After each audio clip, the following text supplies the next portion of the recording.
Welcome to Student Connections, where students connect with their community.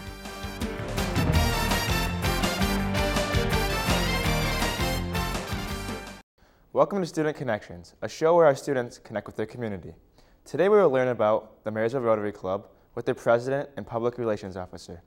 We will also hear how Marysville High School Athletics Department is running this year with recent changes. And finally, we'll talk with two Marysville hockey players about the upcoming season. Now let's meet Mr. Bill Berg and Mr. Vic Franson with Ben Cargill. Hello and welcome to Student Connections on M6, your hometown station. I'm Ben Cargill and I'm here with Mr. Berg and Mr. Franson from the Rotary Club. So tell us, what is the Rotary Club?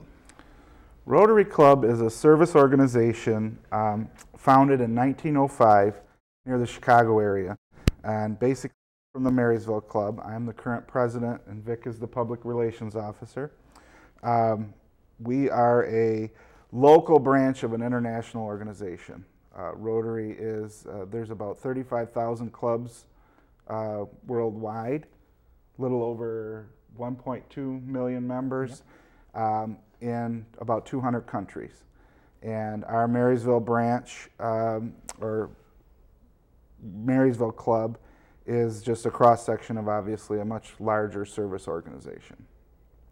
So what are like some of the things that you do for the community or provide for other people? We are the purpose of Rotary is service through local venues, through your workplace, and also internationally. So a lot of our focus in our club focuses on local schools, educational support, local charities, those that are in need, and we also get involved in many international projects, helping to get water to areas that are underprivileged, and also one of the main focuses of Rotary International is actually polio eradication. So I was reading online about the four-way test. Can you explain a little bit more about that? Vic, do you want to? Well, the four-way test was started in 1945 and adopted by the Rotary Club. The four-way test is a motto that is used throughout the international club in all clubs, and it says, is it the truth? Is it fair to all concerned? Is it fair to all concerned? Will it build goodwill and better friendships? And will it be beneficial to all concerned? That's the four objects of the four-way test. Rotary International asks that you apply all your endeavors, and it primarily started as a group of local businessmen that got together and thought that they could apply these type of principles through their workplace to make the world a better place. And actually, Rotary was one of the first, actually I believe the first, international service organizations ever created. Well, that's pretty impressive. Is the four-way test like a qualification to get into the club, or? No, not per se. It's more of a guide to base your endeavors on. So basically, what Rotary asks you to do is to apply that test to all that you do and make sure that all that you do passes those four tests, basically. How many members do you have locally? We have currently 32 members, and we range, I believe, correct me if I'm wrong, Vic, the Marysville Club has gone as high as 50 members. Mm-hmm. And of course, every organization, different factors come into play when membership declines, economic and time constraints. But we'd like to have more, of course, but we're right around the 30 to 35 mark. Are there any long-term goals for the Rotary Club International or local? Yeah, I'd like Vic to answer one of the main goals that's almost been reached, but I'll let him talk a little bit about that, is the polio eradication project.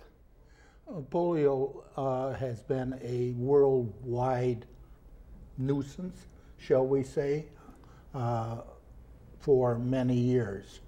In 1985, the Rotary International adopted a stance that we would try to eliminate polio worldwide through injections, through water resources, and a number of other instances.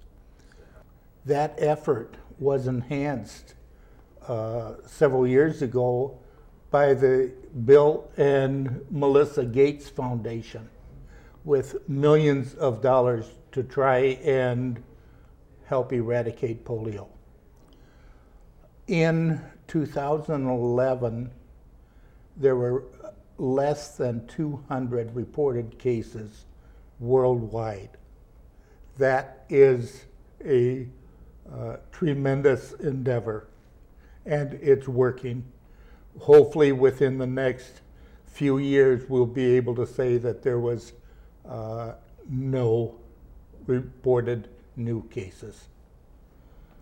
So what happens when polio is eradicated? What do you move on to? Are you going to move on to a new disease, or? They will do other things. Following up behind polio, as Bill mentioned earlier, is water resources, clean water throughout the world, drilling wells, water systems in underprivileged countries around the world. That will continue. So during your meetings, what do you talk about, and like how is the meetings organized?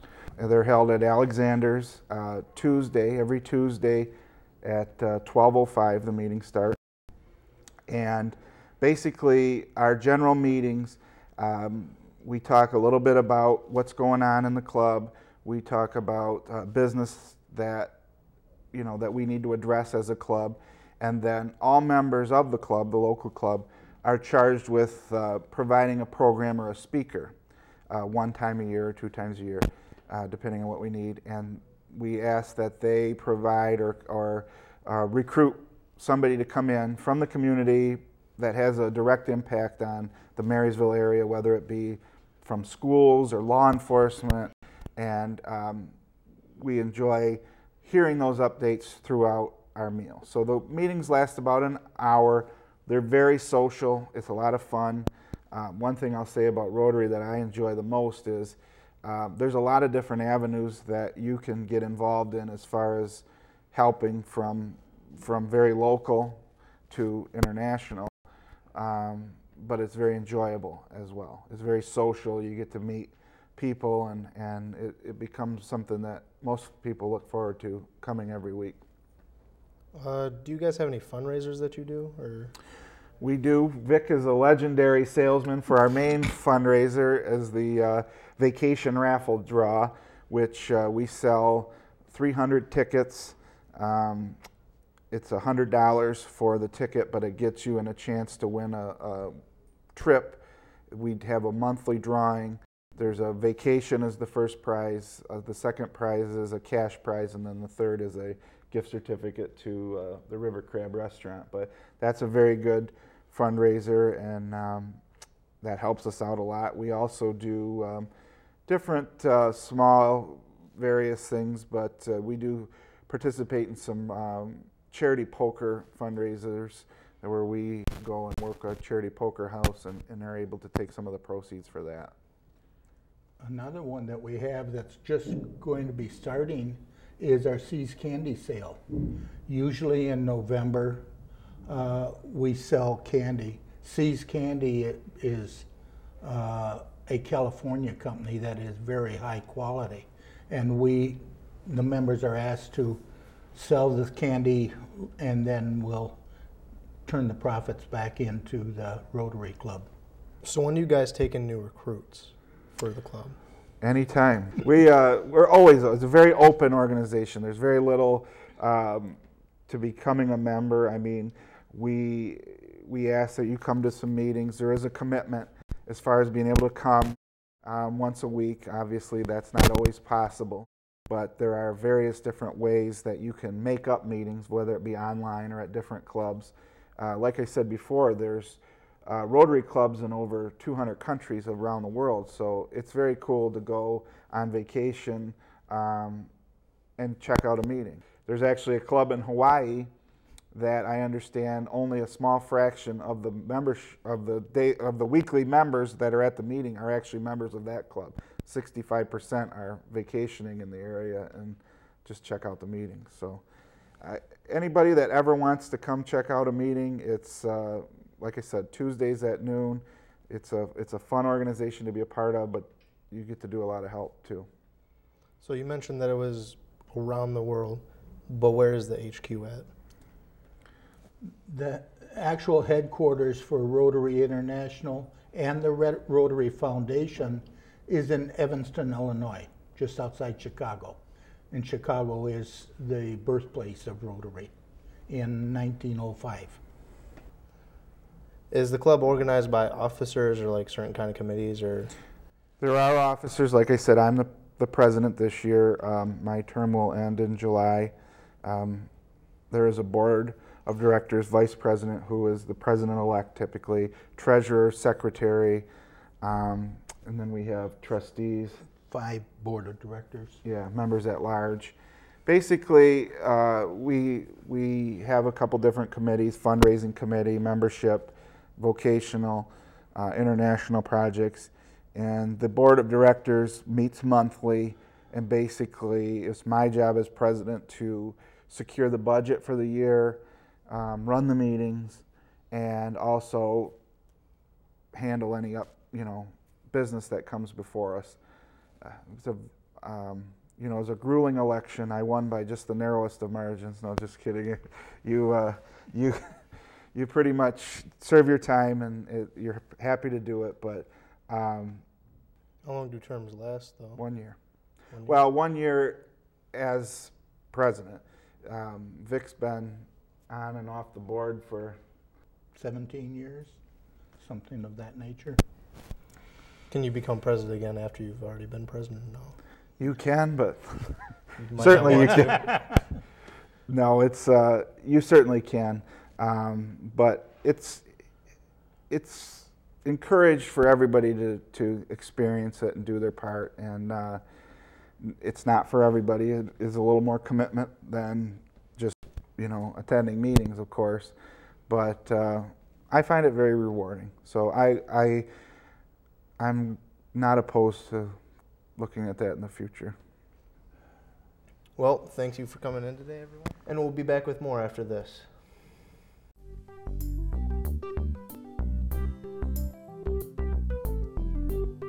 Driving is an easy and convenient way to travel, but can also be dangerous, especially for young teenagers who are just beginning to drive. Last year, 284,049 car accidents occurred in the state of Michigan alone. 551,397 people were involved in these crashes. 54,269 of them were teenagers. Here's some tips so that you can drive safely. Always be sure to buckle up before you begin your trip. Turning onto another road is always a risk. Use your turn signal to alert other drivers you are about to turn. Finally, always try to avoid causing road rage. That's all the tips we have for today. From M6, wishing you safe driving. Just like the Air Force Thunderbird pilot I flew with, I have to make split-second decisions as a top fuel driver. Hi, I'm Brandon Bernstein, driver for Kenny Bernstein's 2010 Copart Lucas Oil Top Fuel Dragster. To make it in the NHRA, I've had to work hard, stay focused, and make smart decisions along the way. To reach your goals, you need to think straight, stay on track, and give your very best effort in everything you do. Make the right choices today and be ready for the challenges tomorrow. This message brought to you by the U.S. Air Force. We hope you will be able to support Marysville's Rotary Club and activities throughout the year. Now let's check in with Carly Donahue and Mr. Velko to get caught up on the athletic department. Hello and welcome to Student Connections on M6. I'm Carly Donahue, and here with me today is Mr. Velko, the Vice Principal and Athletic Director here at Marysville. Thanks for being here today. Thanks, Carly.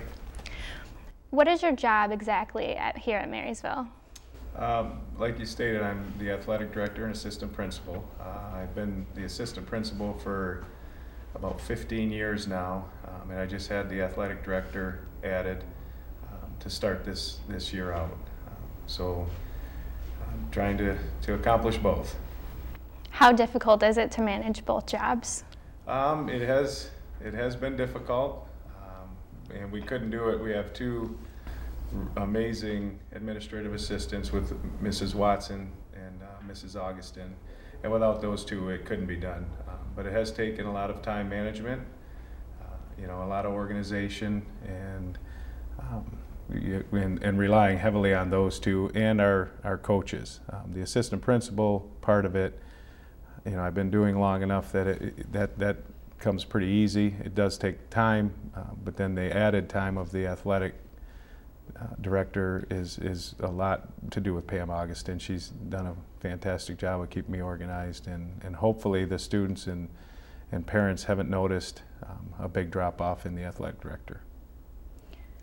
Would you say that one job is more difficult? Are they around equal, or is it just different amounts of effort? The effort part of it is similar. It's just time consuming.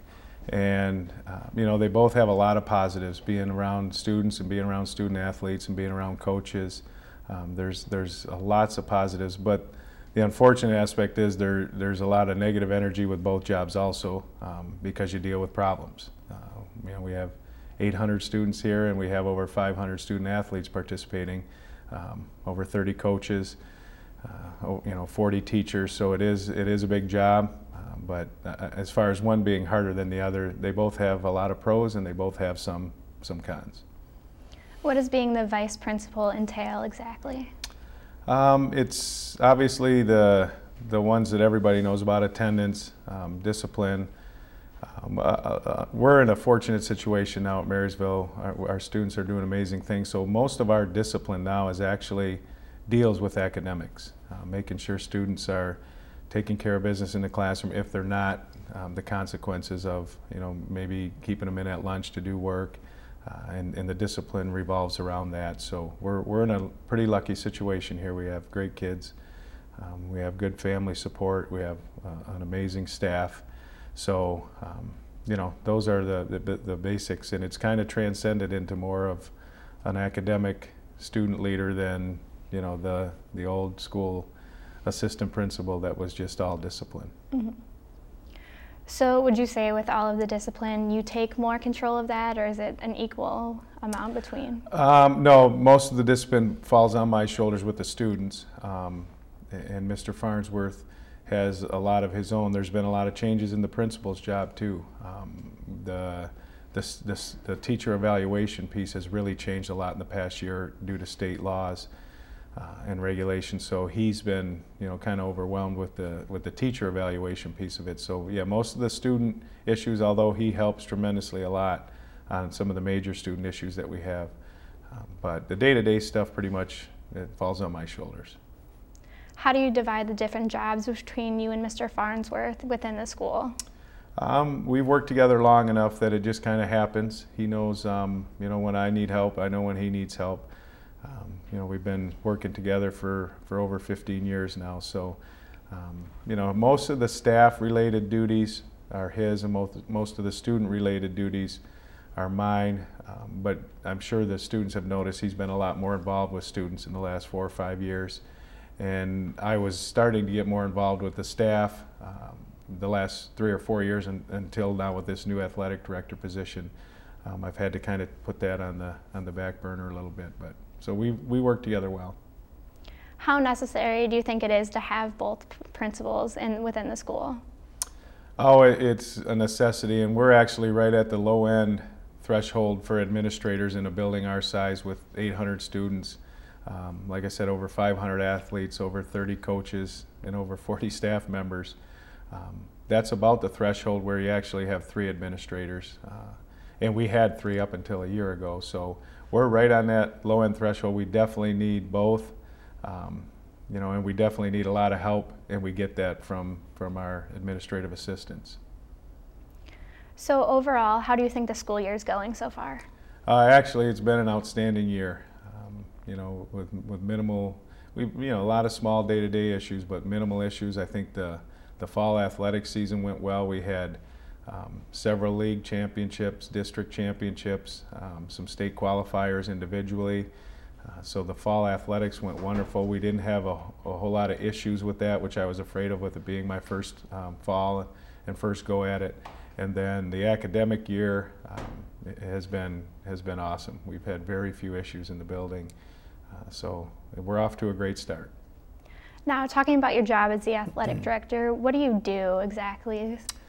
Basically oversee the entire athletic program. We have actually over 30 sports at all levels. We had over 300 athletes in the fall. We'll have over 500 athletes. About 70% of our student population participates in athletics. Scheduling officials. People don't realize, the average fan just shows up to the game and watches the game. Well, they don't realize all the hours of work that go into the scheduling is actually done a year ahead of time. Officials are scheduled 3 months ahead of time, 2 months ahead of time. And then the workers, it takes a lot of workers to pull off a game also. You need announcers, you need people to take tickets, you need timers. And we have great coaches that do a lot of that behind the scenes, but a lot of that is what we oversee, and Mrs. Augustin, obviously, it plays a huge role in that. Do you enjoy being involved with all the different sports teams? Yes, it's been I've always coached, so I've always played sports, participated, and coached. So I've been around athletics since I was 5 years old, and actually my administrative master's is in athletic administration. So it was nothing new, but I really enjoyed being around the coaches and the student athletes most.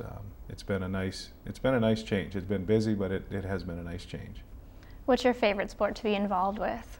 I've always coached, and I coach football and basketball, and now I still coach basketball. So I really enjoy that. But I love going to the events. I love watching the other student athletes participate. So I really wouldn't have a favorite. I coach basketball right now, or I help out Mr. Ratchie, so that's the one I'm most involved in. Would you say that we have a good amount of team participation at Marysville? Yes, actually we are much higher than the state average, and even in a league our size, we're one of the few teams our size that still has 3 levels of most sports. Basketball, boys and girls volleyball, girls volleyball. To have varsity and football, baseball, we have 3 levels still, varsity, JV, and freshman. There's schools in our league that have 2,000 students and don't field freshman teams. So we're awful lucky that our kids are so involved. You don't find a school our size that has 200 kids in band. It's just amazing what our students are doing, and we're lucky. So at Marysville High School, we're way ahead of the average in our participation. Which sport is the most difficult to prepare for? Actually, they're all similar. Some of them, just by nature, our swim coach does a lot of her things on her own. Hockey, obviously, is a different venue that's not in our building, so that one's done by the league a lot. But as far as the other sports, they're all about the same. They take a lot of work, but it's being in a big conference like the Macomb Area Conference has helped, because a lot of our scheduling is done for us. We only have to find a few games in each sport. Everything else is done by the league. And now, a lot of people don't know this, they have what they call a league assigners. So per sport, these assigners will assign officials to all our games. So I'm not out, I don't have to call a bunch of officials every day looking for coverage. So being in the big league in that aspect is nice. It does a lot of that for us. How is the start of the winter sports comparing to the fall?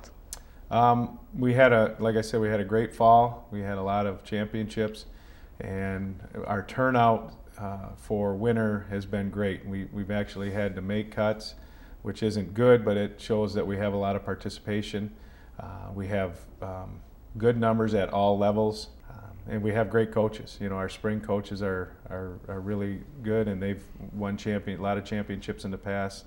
And they've been, and that alone doesn't designate success. I think our participation and how our student athletes act around the building and set the standard around the building So, I mean, I don't see it. I think it's just going to continue to be positive. Thanks again for being here. And we'll be back for more right after this. Steroids are becoming more and more popular for high school students throughout the United States.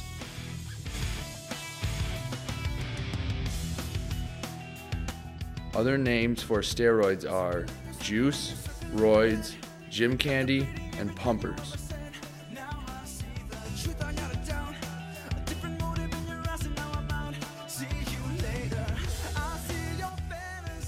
Steroid abusers often exhibit rapid weight gain, muscle development, acne flare-up, mood swings, depression, and aggressive behavior.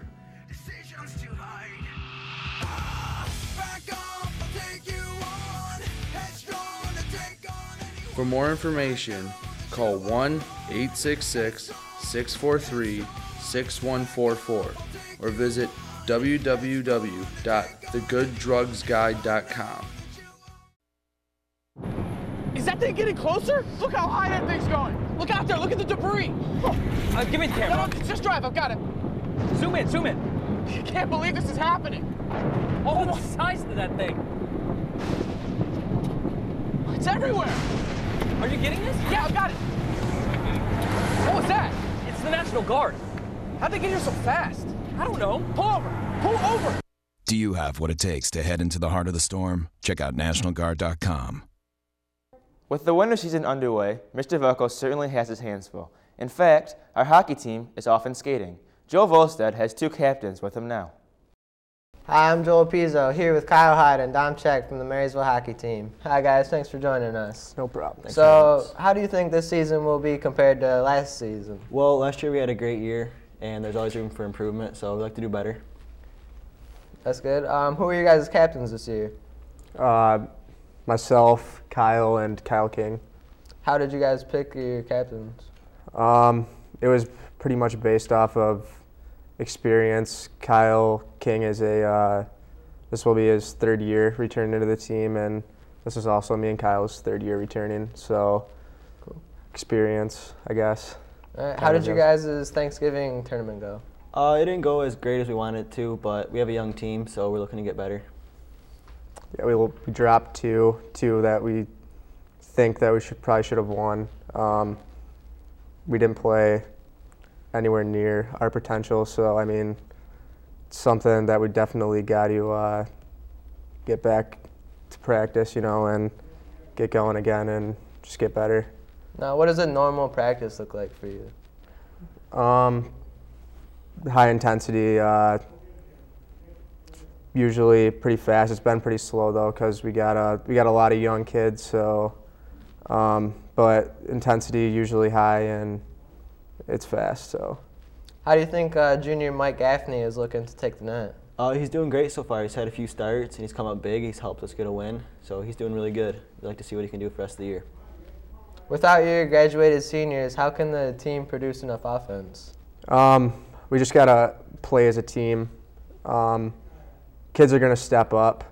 We didn't score that many goals this weekend, but I mean, we got a lot of chances. A lot of our young guys are gonna step up, and I mean, we gotta play as a team to score goals. We're not gonna have two guys that are gonna be scoring all the goals and getting all the points. So it's got to be a team effort all the time. Yeah. Who are you guys as seniors this year? Myself and Dom are seniors. Joe Volstead, he's a senior. Jake Furness is a senior also. Mitch Armbruster. What team do you think will be the toughest this year? We play a lot of great teams this year. It's hard to pick out just one team that's going to be good. I would say probably either Dakota or Eisenhower. We've seen them play a few times over the years, and they always got a really solid team. So. Absolutely. All right, we'll start with you, Dom. What position do you play, and how long have you been playing? I played defense, and I've been playing since I was 3, so I'm 18 now, so it's been a while since I started. How about you, Kyle? I play center, and I started playing when I was 4, so it's also been a long time. Where do you guys play and practice at? We play at McMorran, either the junior rink or the main rink. Who are you guys as coaches? We're coached by Paul Moretz, Nate Riley, and Todd Churchill. Are there any changes to your team's strategy this year? We've readjusted our defensive zone a little bit. Other than that, it's pretty much the same offensive scheme. Get shots on net, get tough goals, and offensively it's pretty much the same. So, what do you think is the biggest difference between high school hockey and travel league? Probably just the level of play, the intensity of the games. Kids are really fast at the travel level. With an unexpected win over Cranbrook last season, is there any new expectations for the team this year? Well, we've built sort of a tradition over the last while. I mean, kids have stepped up and got our program back to relevance in the area, and we're looking to keep that going and be competitive in our league and win a lot of games. That's always our mindset. And lastly, what division do you guys play in? We moved up to the MAC Red, which is the highest MAC this year. Cool. Well, good luck the rest of the season, boys. Thanks for joining us today. Well, that's all the time we have today. Thanks for joining us on M6, your hometown station.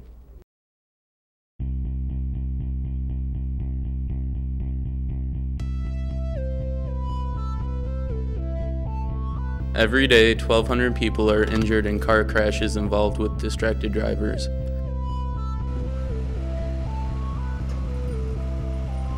Some examples of distracted driving are messing with the radio,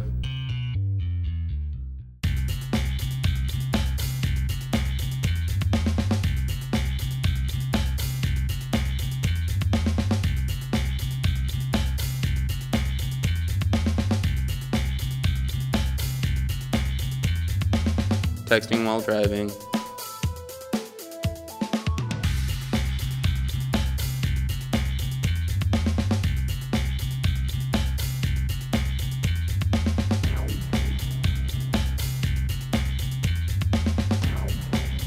and talking to passengers.